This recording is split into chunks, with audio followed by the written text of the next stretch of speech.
Syria held a parliamentary election on Sunday, gripped by a collapsing economy and new US sanctions after President Bashar al-Assad clawed back control of most of the country.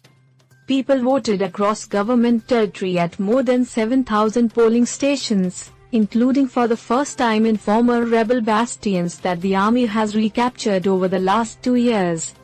Assad's opponents denounced the vote as a farce, nearly a decade into a war that has killed hundreds of thousands of people and made millions refugees. The elections, originally set for April, were postponed twice due to the coronavirus pandemic.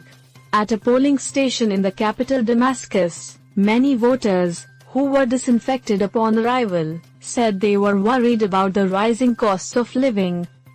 "We have to find a solution for the living conditions," said Samir Mahmood, who owns a clothing shop.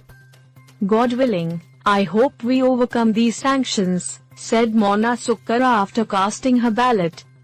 More than 1,600 candidates, many prominent businessmen, were competing for 250 MP seats in the third such election since the conflict erupted in 2011. No surprises were expected in the vote that marked Assad's second decade in power, with no real opposition to the ruling Ba'ath Party and its allies. The Syrian National Coalition, an opposition bloc based in Turkey that had Western backing, called it a theatrical election by the Assad regime with millions uprooted or in exile.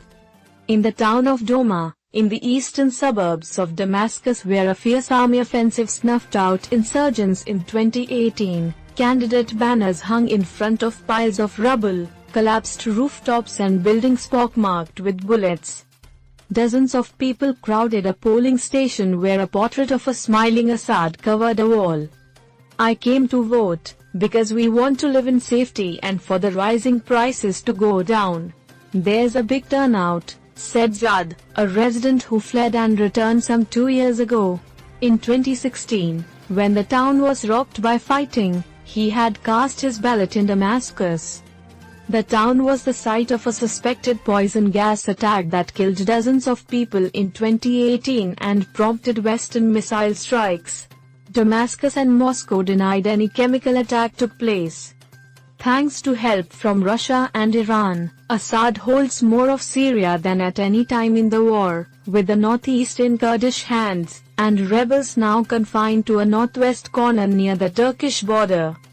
But the battered economy is sinking deeper into trouble, hit also by a financial meltdown in Lebanon that choked off dollars and the toughest US sanctions yet imposed last month. Washington says the goal is to hold Assad to account. Damascus blames them for the hardship, as soaring prices and a fall in the value of the currency makes life harder for Syrians.